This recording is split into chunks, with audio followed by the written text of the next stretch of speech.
Hello and welcome to the Legacy Football Podcast. Today, we're going to be doing a little segment we're calling Trust or Bust. We're going to take a couple guys out of the AFC and a couple guys out of the NFC and give our level of trust or bust confidence in both of them. Today, we got Jordan and Aryan with me. How we doing today, boys? Feeling strong, Commish. Thank you for asking. Doing good, doing good. Ready for another edition. Yeah, solid. Well, let's get after it. We will go ahead and start with the AFC alphabetical order. Love it. First player, who nominated him? George Pickens. Oh, he is I and I is him. All right. George is, come on, easy pickings, bro. This is a guy right here. This is a guy that I look at one time and I just trust him. You see that smile? You trust that guy, dude. That guy's not going to lie to you. All right. And not only is he not going to lie to you, we know what he is as a player. He's an absolute deep threat unit, right? He's been underutilized thus far because of, quite frankly, the quarterback play. But we've seen him put flashes on the field that show he can be a number one guy. And he's shown it in every phase of the game. Whether it be his spectacular catches in the corner of the end zone, his plays over the middle of the field with his run after catch ability. He's just shown consistent flashes, and I think now this season, when you have a guy like Justin Fields at the helm, he's going to be real productive. Yeah, I think just to follow up on that, you look at his production in his first couple years in the league. First season had about 800 yards receiving. Last year that went up to over 1,000 yards receiving, close to 1,200 yards. I think the thing, like you guys talked about, when you look at him, we know the issues about his quarterback play. Obviously, we have two buddies of ours who are big time Steelers fans who we have a lot of banter with in the chats, and we've talked about the things with the issues they've had at quarterback there in the past couple years. So I think with him having the production that he's had, I think them bringing in Arthur Smith as a OC and then making a change there, I definitely think you can trust in George Pickens being able to continue on the trajectory he's at right now and still, really have success and continue to evolve in that wide receiver one role in Pittsburgh. Yeah, so I put him as a trust, but it sounds like I'll probably have the most critical opinion on him. I still trust him as a player, especially this year, but this will be the last year that if he doesn't produce at a high level, that I probably will feel trust in him because he finally has a competent quarterback. Not saying that either one of the quarterbacks that he's going to be catching balls from is going to be the best quarterback, but he'll be the best one that he's played with. So I feel confident that if he is going to take a step forward and be that go-to guy, it'll probably be this year because of the fact that he's playing with an upgraded quarterback. He's the true number one option in one of the worst overall receiving depth rooms, from a wide receiver talent perspective. So I trust him this year, but if he doesn't do anything this year to really make me believe in him, he'll probably be on my bust list next year. Yeah, I mean, I think with him, I think he still has some time to still prove himself and showcase his worth. He's still 23 years old. This is his third year into the league, so I think I think now we can really start judging him truly for his worth based off the quarterback play that he's going to get. And even then, the two guys that are coming in, there's been questions about their production with their previous situations coming into now. Um, and just the overall lack of offensive production in Pittsburgh over the last few years. So I'd be curious to see how that goes. But I do think with him having the production that he's had with the other limited offensive weapons, I don't see that changing anytime soon. And where his ADP values at too, I really like it compared to where the other guys at too. And I think you're getting good value there for a wide receiver one. What's his ADP at? I'll pull it up right now. Yeah, so I was just I'm looking at seeing it. 5'9". 27. Yep, Or 27. 27. I'm sorry. 57 overall, 27 for his wide receiver rank. Yep. Okay, so fifth Yeah, round guy, fifth round grade, right? yeah, But tremendous yeah. upside, tremendous upside on a player like this. And what I look at with George Pickens, one of the things I look at is the numbers. The numbers really scream with him. Like from what he's capable of on a per touch basis, he's bordering on like some really really rarefied air with his efficiency. And when you look at the target share that he had once Deontay Johnson departed, he had an over 28% target share with 3 yards per route run and averaged over 16 fantasy points per game without Deontay in the lineup, and that's with poor quarterback play. So I think if they make him a focal point in the offense in the off season, utilize him as the number one guy, we're going to see an uptick in production, and we're going to definitely see an uptick in quarterback play. So I think all systems go for George Pickens. I mean, Yeah, he's and just you know just to add Mhm. to that point, talking about Pickens and taking advantage of his limited opportunities, he only had 63 catches last year, but he led the league in yards per reception at 18.1, which, like I said, being able to produce those kind of numbers, almost 1,200 yards receiving on 63 catches, that really just showcases his ability and what he can do after the catch. Mhm.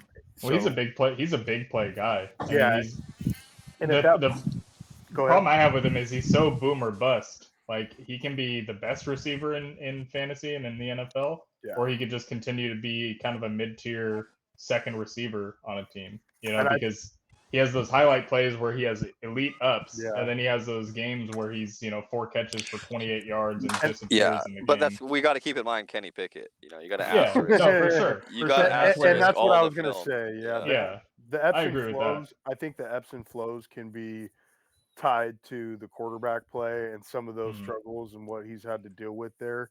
So I think that's something to consider when you talk about the lack of consistency with production. But I think if he gets in that 80, 90 catch volume, 100 catch volume, I mean, you're talking about a guy who potentially could have a 1,500 plus yard season. Mhm. yeah, for sure.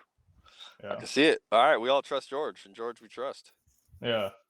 As for Chase Brown, that was my nomination. I want to read a little quote from Zach Taylor real quick in regards to Chase Brown. And look, I know that we're in the off season where everybody's in the best shape of their life.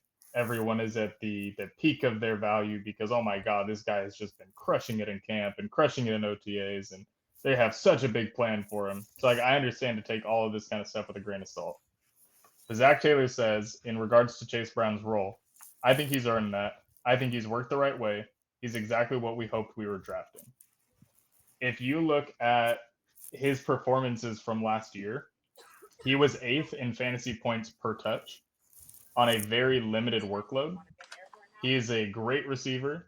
He has elite burst in the way that he can get down the field. And I think opportunity wise, you're talking about Zach Moss being his biggest competition when Zach Moss has been on his third team now in the past 3 years. And while he played good in Indianapolis in kind of substituting for Jonathan Taylor, he's never really been that guy. He's a better pass protector right now, so I think he could be on the field for third down plays in that regard. But I don't necessarily think he's a big threat to what Chase Brown can do as a younger back that they drafted and want to develop and replace Joe Mixon with. Yeah, I definitely see the hope in wanting to, or I see the hope in wanting to put a trust in a guy like Chase Brown with that offense, the ability, the explosiveness with the weapons, the potential with Zach Taylor, with what we've seen before in the past. There's a really good opportunity. You read some of the reports, like you said early on in training camp, seems like Brown's taking the majority of the one reps. So there is a lot to like there. I think the reason why I went with bust is because of the unknown about his production, and there's been some questions about how good Cincinnati's O line's been over the past few years.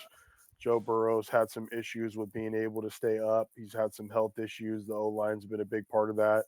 I think they've had issues with being able to have an identity, with consistently being able to run the football at times. I think Joe Mixon was able to have some success there, obviously, with the time that he was there. But I do think that the offensive line was a big question mark, especially, like I said, the past couple years, as with Joe Burrow's health. So that's something that I would be looking at with this. Yeah, I think for me, it's like at the end of the day, he's a 5th-round pick, so just the odds are just against him as far as really working out as a fantasy option. He's a talented player. Like I watched him play at Illinois. He actually took over and dominated a few games that I watched Mhm. of the college football Yeah. season, and he's definitely a good player. He definitely has some juice to him. I'm not saying he can't do it, but just the odds are so slim, I think, and I have my own opinions about Cincinnati, so I'm staying off that. It's a bust for me. He's in the bust column.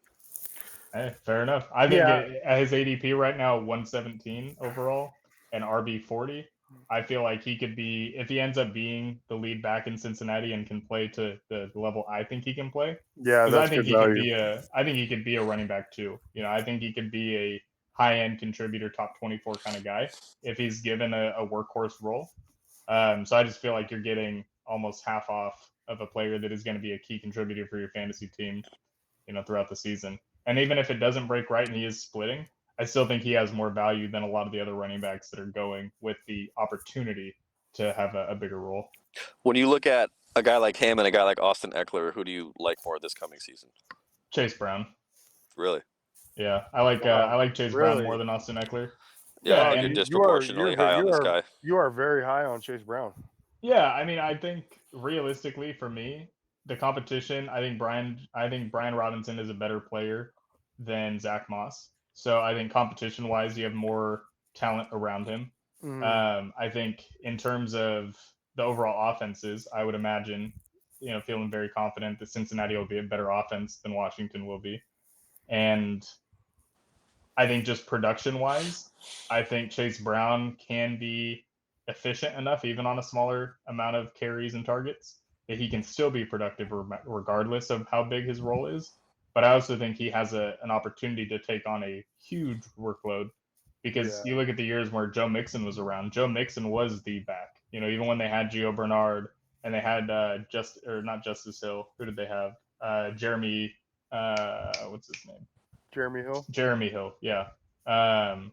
They've always used pretty much a lead back Mm-hmm. in Cincinnati. So I feel like if they end up giving him the opportunity for the role, I think he could flourish in it. So It's a really small investment to make for a decent size upside on the guy. Like, Yeah, mhm. I do think looking at it from that perspective, based off where he's viewed at ADP, he does have the ability to come in and take a workhorse like role that for somebody like him, where you see trajected where he was at draft pick and kind of where he's fallen, you wouldn't expect a guy like that to fall into this situation. But it's a very, very unique opportunity for him. Yeah, definitely. All right, Jordan, you want to finish us off with the AFC and talk about your pick?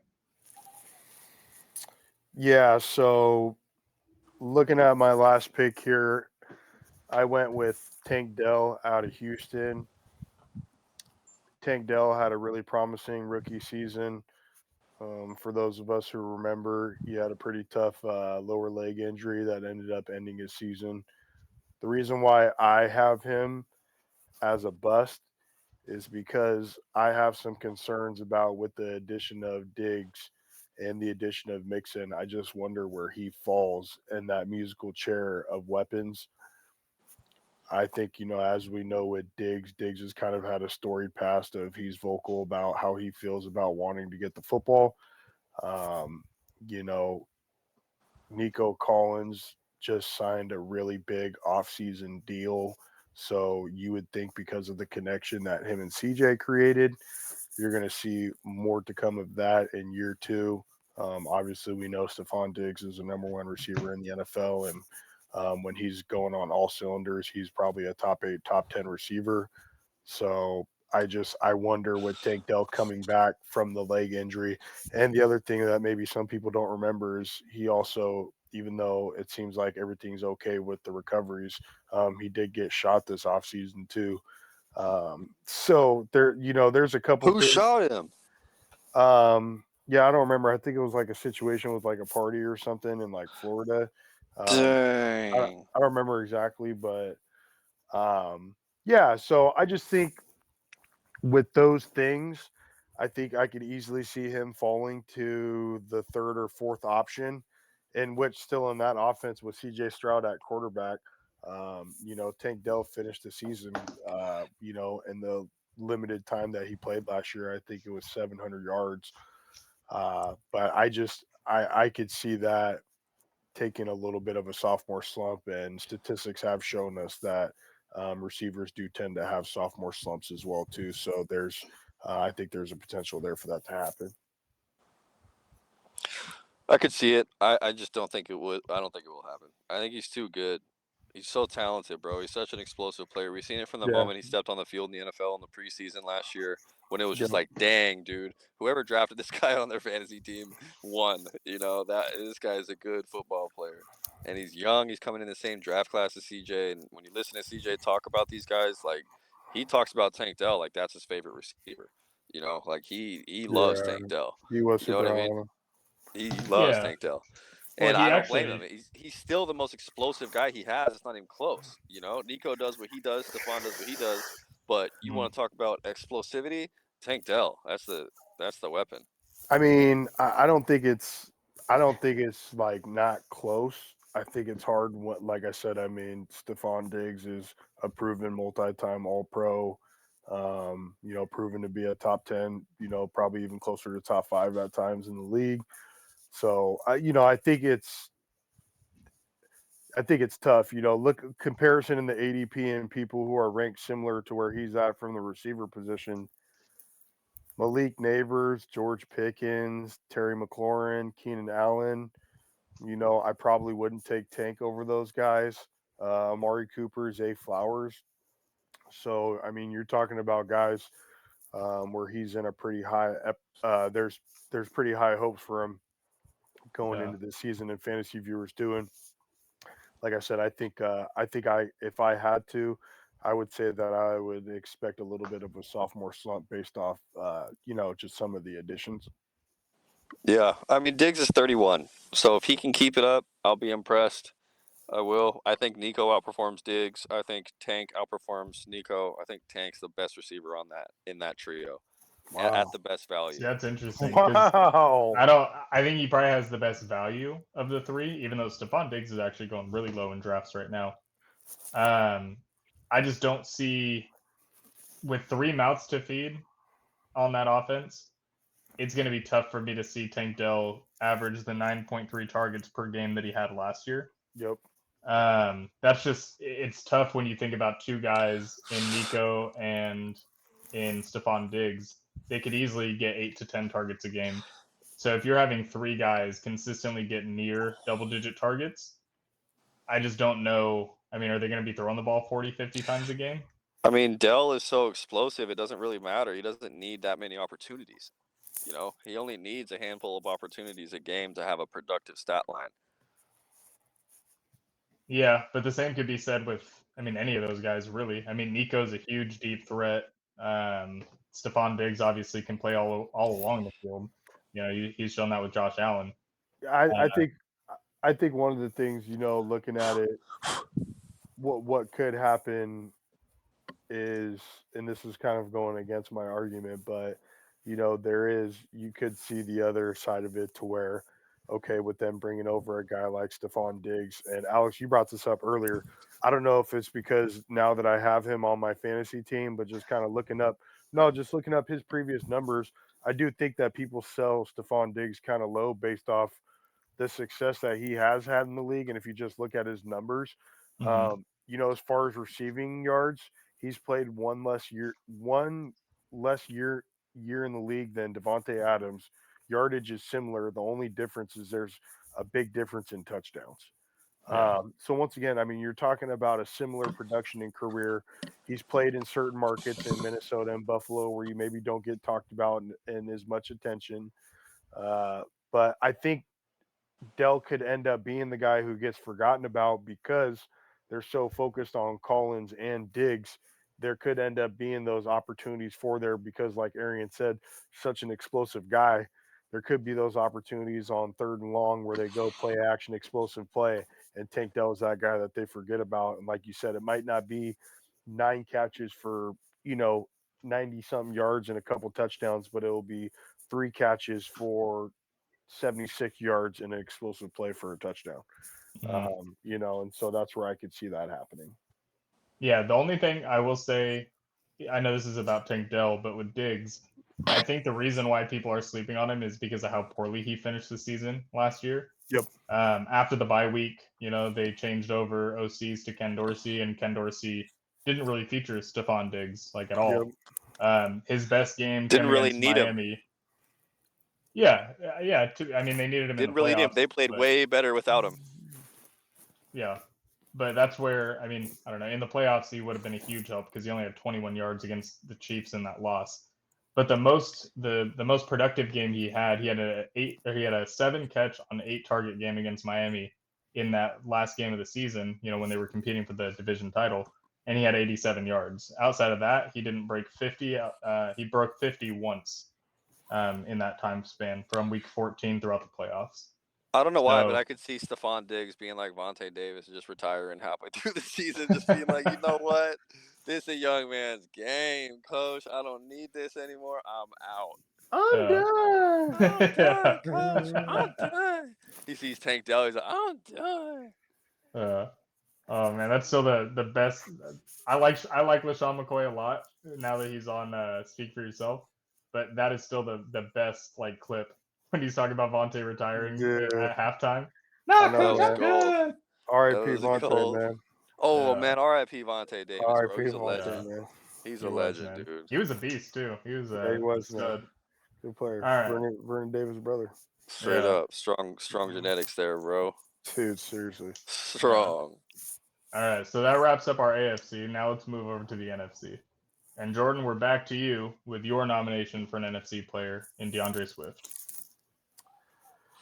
Yeah, I'm really high on this guy. I go back to even a couple years ago when the Detroit Lions, when he was still on the Lions on Hard Knocks, Deuce Staley said that this guy had the potential to be one of the best in the NFL. He is somebody who maybe hasn't necessarily gotten the opportunity to express himself based off his ability and talents.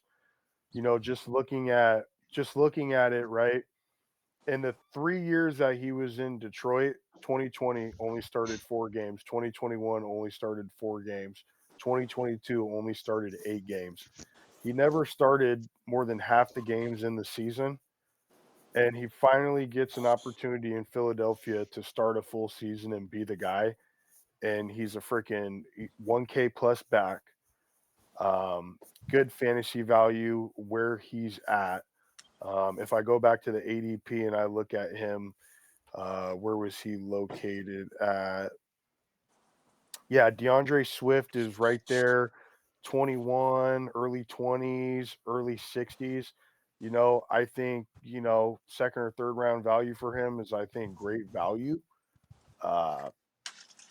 And like I said, looking at last season, you can only think with the addition of the weapons that Chicago's made, there's going to be so much focus on Caleb Williams and Keenan Allen, DJ Moore. I think there's an opportunity for DeAndre to really take that next step and have a breakout year. I mean, if it wasn't for Jalen Hurts and tush push and 15 touchdowns on the freaking 6-inch line, this guy probably has more than 5 rushing touchdowns. So there's nothing to love to me with this guy. And I think, like I said, if you watch the way he plays, he got a full chance to be the guy last year. And I think he proved he can be that. Yeah, I think he's just fighting an uphill battle because his head coach sucks. So he's got Matt Eberflus, who has a regular season record of 10-24. That's more of a That's what Justin this guy's Fields brought to the stat. table. It's not a Justin Fields stat. That is not at all. Quarterbacks is That not is a Matt quarterback's not a Eberflus win-loss stat. That is a Matt Eberflus coaching stat. And you look at Matt Eberflus's coaching resume, not hating on the guy, but I just don't see much here that inspires me as far as like a guy who's going to be the head coach of a team that's putting a prolific offense on the field. And DeAndre Swift, albeit he's a talented guy, it just seems like he's underproduced everywhere he's gone relative to his talent. So why am I going to bet that that's going to change this year on a team that's coached by Matt Eberflus? Well, because his offense isn't coached by Matt Eberflus. Matt Eberflus is the head coach. I don't trust him. Do you trust Matt Eberflus? I don't have any reason to not trust him. When you look at him, does he have a face that you would trust? And be Well, honest. Well, Mike McDaniels doesn't have a face I could trust, and I I would trust trust him. Mike McDaniel. I trust Mike McDaniel. There's Not nothing because of his face, though. Any Yeah, coach because like of his face, but his face coach, doesn't preclude him from it. You look at Matt Eberflus, like that is Gavin Newsom. Come on, bro. I can't rock with that. Yeah, I don't know. I think for Go me, ahead, I just feel like the Bears' offense as a whole could be very dangerous. And with a rookie quarterback, you're going to want to establish the run. And looking at the Hall of Fame game, like Khalil Herbert didn't look bad. I thought he played pretty well. But I don't think that there's really anybody that's going to be pushing DeAndre Swift for targets or rush attempts. Dope. So I just feel like if you're going to have a pretty good offense, with the weapons they have, they should be a top 12, top 15 offense at worst if Caleb is this generational talent that everybody thinks. So if I can have a running back that is going to get a true workhorse role on an above average offense, Yep.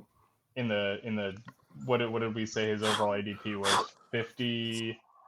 He's at 64, so he's going early 6th round. Oh yeah.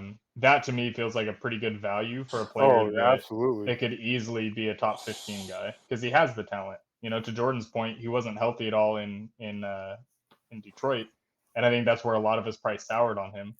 I wouldn't draft him with a top 3, top 4 pick, but if I can get him in the beginning of the 6th, when the other options at running back that I'm looking at are, Zamir White, who I like, Najee, who I like, but I'd be lying if I said that DeAndre Swift doesn't have a better role to production than either of those guys.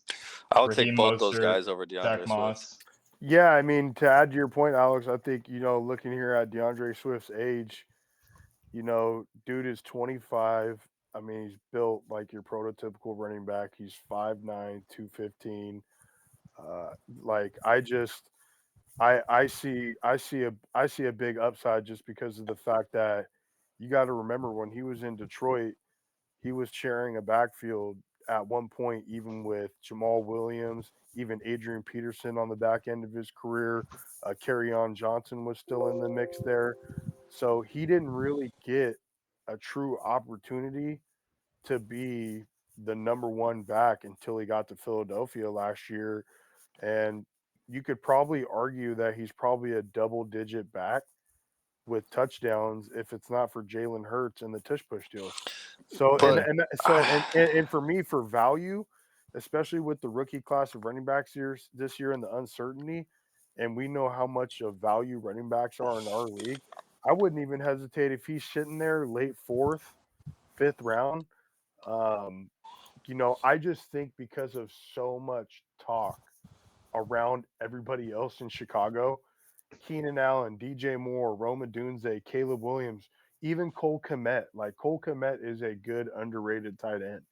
Mm-hmm. Nobody is talking about Swift right now. In my opinion, the offensive line has gotten a little bit better. The defense is still, improving. Defense was a really solid defense down the Yeah, stretch. and so as soon as they got Montez. Yeah, so I see him being the guy that people kind of forget about, and he has that opportunity, especially with where his value at, where we see ADP. I wouldn't hesitate to take him, where he's at, and I think it's great value, and I think you can trust that Chicago's going to score a lot more points. And the last point that I was going to make is Chicago, weather, November, December, running the football. Like that stuff is really important, especially in that division. And I think, he's the perfect workhorse type of guy to be able to ask to do those kinds of things on first and second down. So I really like the value there. He's not. He's a bust. And Roshan Johnson is who they're going to give it to in the snow, bro. When you're in the snow, you put the snow tires on. All right, Roshan Johnson is the snow tires for that team, bro. We know DeAndre Swift. he's the racing slicks, bro. You want him out there. He's explosive. He's a better receiver than he is a running back out of the backfield, and he has had multiple opportunities throughout his career to prove that he can be an every down guy, and I just honestly have not seen it yet. And He was we an know every my down man, guy last year. not from a statistical standpoint where you feel good about starting him throughout the season. He How had a can few you good games to how start the could you year, not but he wasn't how like a could you not startable feel good? asset. How could you not feel good about that? I mean, he finished 23rd. The So guy that's an had RB2. Yeah, that's like yeah. the very bottom of being a startable asset, like I No, guess you if you still want have to your call that. flex range. I mean, you have your Well, I'm flex talking range after about running that. backs. Okay, so like he's a low end RB2 last year, I guess you could say that. But his regardless, his first year in a full running back role, and he puts up those low numbers. end RB2 numbers. I mean, I Yeah, I mean, guess, well, bro. the only what's thing I wrong? will say is to Jordan's point is if he runs to the 5-yard line, he's not getting another crack at it. So any Yeah. touchdown opportunity he doesn't get immediately from like 20 yards out, it's going to Jalen Hurts. You So don't touchdown think production's huge in that regard. Yeah, but when I watch when you watch him play, I don't know, man. It's just the eye test. Like certain guys, and for whatever reason, this is his third team in however many years. Like that's not necessarily a good sign that a guy is switching from team to team to team. So there's a reason that each team is moving off of him every year. And there's a reason that his deal is structured the way it is in Chicago. He's not paid on some big multi-year contract. It's structured more like a 1-year deal because they want to see what he can do. Yeah, but So you're not paying high end RB2 prices to potentially have a better player than what you got yeah, last year out of him. and for his situation with the kind of 3-team deal, in most cases, I would agree with that. But he gets traded his last year to Philadelphia. He basically gets a last year to kind of prove it type deal, and then he And he gets got a good contract. and he got an opportunity to get a 3-year, $24 million deal in Chicago. So, and Yeah. to your point, in a market to where running backs weren't really getting paid, that's an opportunity that's too good to turn down. And like I said, I think Chicago has all the makings for him to step right in and produce off that. I mean, I can't help but not think with freaking Jalen Hurts, once again, talking about him having 15 rushing touchdowns, I can't help but not think that 2 to 4, even 5 of those touchdowns you would think would go to a running back like that in a normal situation. So, yeah. Yeah. No, and I think the biggest thing is if you look at the running backs that were in this free agent class, DeAndre Swift wouldn't have been my first choice. But if the Eagles hadn't gotten Saquon, is there a realistic chance that DeAndre Swift is back with the Eagles because he was productive last year? no, I wasn't think good so. enough. I think so. I think he the would Eagles be. have a higher standard than that. And you look at the running backs that they've had in the past, they need a great guy in the backfield. They need to Yeah, and they got one capitalize. now, but They got one. They got one. They need to capitalize on what they have with Hurts and make it like a dual threat backfield. And they got that. So yeah. I don't think they were gonna stick with him. They were obviously willing to pay Saquon. Well, I don't think you're going to get any argument that Saquon's a more talented player than DeAndre Swift. Yeah. I think that's a pretty that's not a bold or a bold take or anything. No. No, I mean Swift. You can see the road to Swift being productive, but I just haven't seen it yet. I haven't seen it happen. Yeah. Well, here's I think the only consensus one that we had, because I don't think we had no, we did have one consensus with George Pickens actually. Christian Watson, another young wide receiver. For me, I think the biggest reason I trust Christian Watson is I believe in the Green Bay offense, and I think that wide receiver 1 role is completely wide open right now. I know that you have guys like Jaden Reed, who to me is more of a playmaker than he is a wide receiver, like solely. He kind of reminds me more of Debo, where you can put him on the jet sweeps, you can put him in the backfield, you can put him in the slot, you can put him outside. He's more of a Swiss Army knife kind of player. And I think that's great for fantasy. But I think if Christian Watson's healthy, and all reports are that the hamstring was 20% less deficient in muscular mass than his other hamstring was, if that ends up being the reason and he can stay healthy, I think the sky's the limit for him. I think he's extremely athletic. He's 6'5" and runs like a gazelle. And on that offense where you have a young wide receiving core, young offense in general, I think you have nothing but upside because they're only going to be able to grow in that role more so. And one of the biggest things about him is that he was even able to be successful and end up a second-round pick with Trey Lance as his quarterback. You know, Yeah. no other guy in the NFL can say that. So that in itself is a very impressive feat. Yeah. You know, he got here and he's a bona fide playmaker, bro. He made Trey Lance look good. Think about Mhm. that. You know And what I you mean? and He and made here's the Trey Lance thing. look good, bro. He's a Yeah. good player. He's a big play threat at all times. Yeah, When I look at Watson's not to cut you off, Jordan, but when I look at Watson's ADP as well, he's currently going as wide receiver 44, number 102 overall. That to me, if you're looking at ninth, 10th round, and you're looking for a high upside potential flex play weekly, yeah, I think weekly flex play is probably where he'll end up, but he'll have low end wide receiver 1, high end wide receiver 2 games. And if he can just put that together consistently, I think he could be a weekly wide receiver 2, and you're paying pretty much nothing for him at that ADP. yeah. Just to follow up on that, I think Watson's one of those guys. Green Bay's trying to figure out their identity in that wide receiver room. There's been a couple guys who have all kind of had their moments, whether it's Reed or whether it's Dobbs. A couple young tight ends who we've talked about before on other pods. Watson's one of those guys who's been kind of an unfortunate circumstance because of also being able to stay healthy as well too. Last year he missed about half the season because of lingering hamstring issues. So I think when you look at that and relative to potential opportunity in this offense with Jordan Love and the new big contract, I think there's a lot to be excited about, which is why ultimately I went with trust. What I will say is I do tend to agree with you, Alex, that I do think that he is pretty decent value there for the ninth, 10th round. But what I like to do is as I tell you guys before, I like to look at the surrounding guys in that similar area and kind of compare and would I pick the other guys.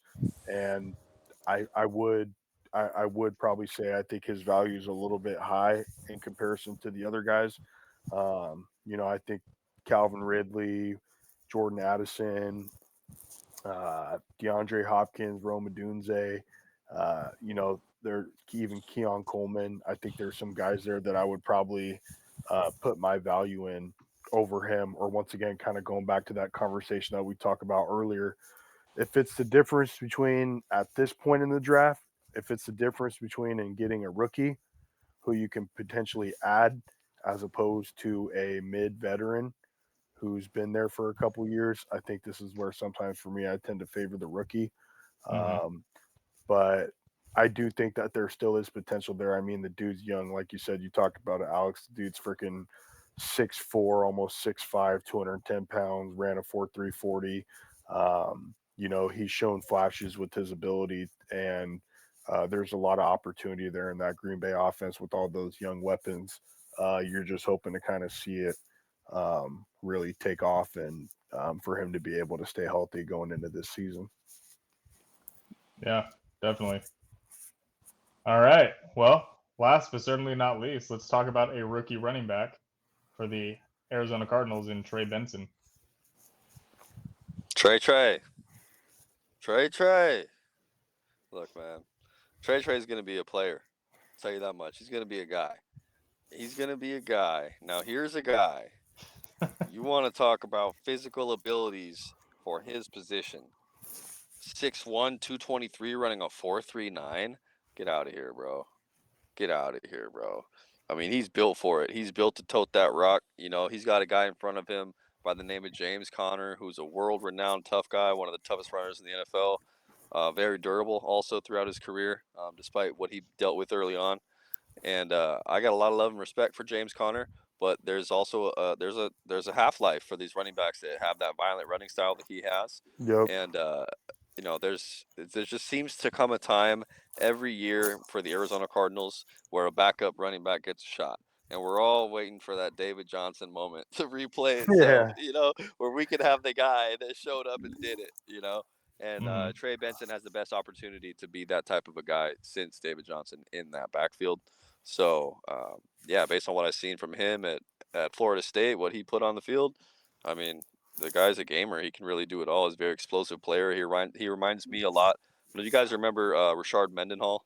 Oh Mhm. yeah. He reminds me a lot of his running style and athletic ability. Really upright Hmm. guy, strong, stiff arm, but super burst, very explosive, strong runner.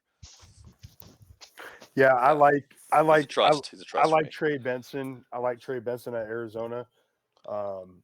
As much as I dislike that from a Niners fan perspective, I think when you look at the situation, I think Trey is one of those guys where as a rookie, he's got one of those abilities to potentially have an impact early and be one of those guys who can provide value early. If you look at him in the ADP, I think he's there in the early 100s. So once again, if you're talking about a mid-level veteran or taking this opportunity to grab a running back, I think this is a great value somewhere in the late 9th, early 10th round to be able to grab a guy like Trey Benson. Uh, James Conner to me is a serviceable back, but I think once again, if you're talking about that conversation of what James Conner with his career and what his ceiling is, he's 29, getting to that 30 number as we know, especially with the running back position. The data and the history just tells us things start to rapidly just go a certain direction. Uh, the one thing about James too is if you look at Connor, it's tough because he's had such a good story with how he came into the NFL. He's never played a full season in the league. In Yeah. 91 career games, he's only started or played in 65 of them. So there is some durability. There is some health issues there. He missed 4 games last year with the knee injury. So I think when you take those things into consideration, I think there's a really good opportunity for Trey to come in right now and be able to make an impact. Yeah, I think the biggest thing for me is not about his ability. I just think James Conner is going to have a bigger role than what you would need to see out of Trey Benson to be overly productive this year. In a dynasty format or our keeper contract format, I totally get where at an ADP of 104, it makes Yeah, sense to take the shot on him because he has the yeah, talent and he is an explosive bowling ball of a player. And it's not to say that I don't think he can become a very productive player or a weekly starter. I just think right now with James Conner still being entrenched in that role. I mean, we all think that James Conner is old, and I mean he's 29, but he's still productive. I mean, last season, like you said, he missed games, but he still averaged 5 yards a carry, and yeah, that was in an Arizona offense that was missing Kyler Murray for what about half the season. yeah, So you bring Kyler back, you give Kyler more space, you give James Conner more space to find those lanes. I don't see any reason why they would go off of James Conner. I yeah, mean, he had the 21st most carries and the 6th most yards, so definitely one of the most efficient running backs. yeah, So I just feel like he's a tough one to count out. To your guys' point, yeah, he does miss games. So if Trey Benson does get an opportunity, he could definitely seize it. I just feel like James Conner.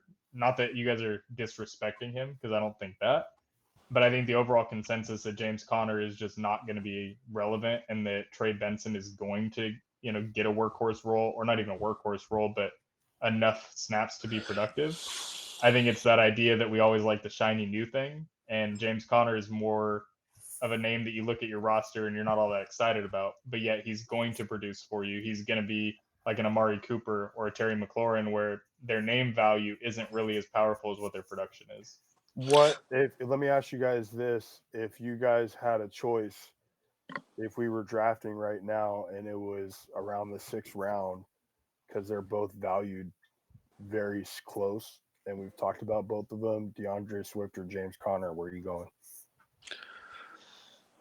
I would probably take DeAndre Swift over James Conner, but I like both of them a lot. So I'd probably take Swift. Because check But this it's right out. there. It's perfect that we're talking about these two guys because you sit here and DeAndre Swift's right there around the 60 range, and actually Connor's ranked ahead of him at 59.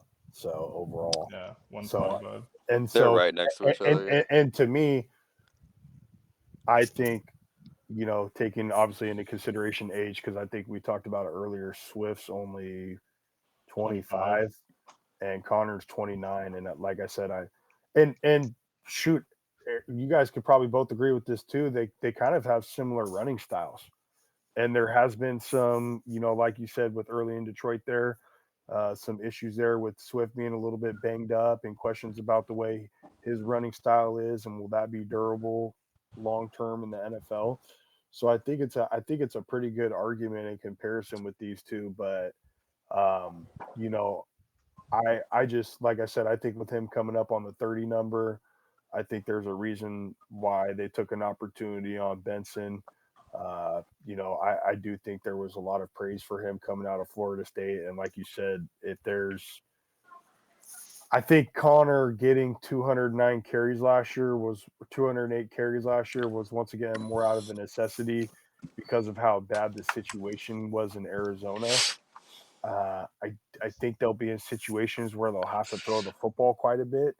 So I could see there being a situation where there's a drop off, a little bit of a drop off in production again, because I think if you look at James Conner from a career perspective, he's kind of right around there between, a 700-800 yard guy as far as rushing, and about 1K overall. So I see that kind of being similar. And like I said, if Trey can come in, I definitely think he could change that.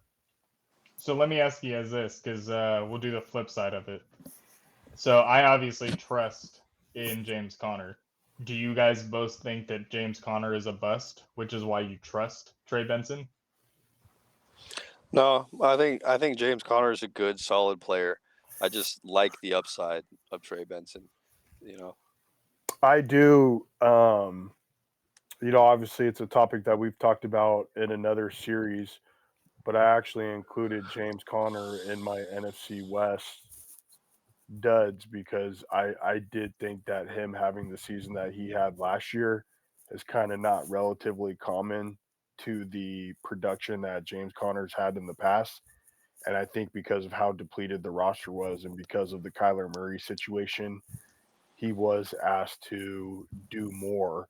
And because of that, I think that's one of the reasons why, once again, had the knee injury, had health issues again. So I worry about the durability and the consistency as he get older because of his running style and the things that we've talked about. So yeah, I do see there being a little bit of a slip this year and a window for Trey Benson to kind of come in with that young group of Harrison and Murray and McBride and Core, and kind of being able to be that next core moving forward. Unless Amari DeMarcado got something to say about it. Hey, he was a name last year. He had a week or two. He's been looking good in camp, man. People are excited about him. Oh yeah, they got Michael Wilson too, another receiver that people have talked about too, is potentially the best receiver on that team is Greg Dortch, baby. Greg Dortch. The super producer Greg Dortch. The human Dortch is cool, but he ain't no Marv, bro. Come on. Come on now. Marv. Come on. Come on, bro. Greg Dortch is a guy. Yeah. Well, I think that'll do it for our AFC and NFC studs and duds, or not studs and duds. I'm sorry, that's the upcoming podcast. Trust and bust list. Overall, I think we got a couple consensus and definitely a couple that we disagree on, but it doesn't seem like we're that far apart on some of the guys. So it'll be interesting to see, how all these guys produce, and because there are a lot of question marks on all six of these guys that we're talking about. But it's funny how you can have such a different opinion on a guy that is still just as questioned on either side of the coin, Mm-hmm.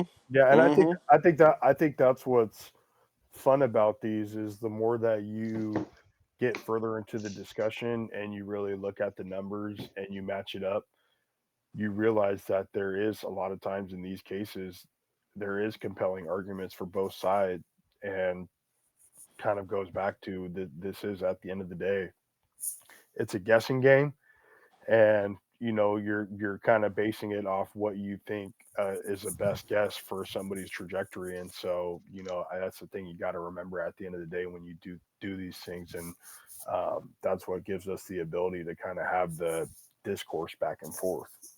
That's what makes fantasy football so great, is it is a true guessing game, man. You could have guys like us that are spending, a totally disproportionate amount of time on these types of discussions, and we still get these things wrong versus somebody who didn't do any research. You know what I mean? So Yeah. that's what makes fantasy football so great.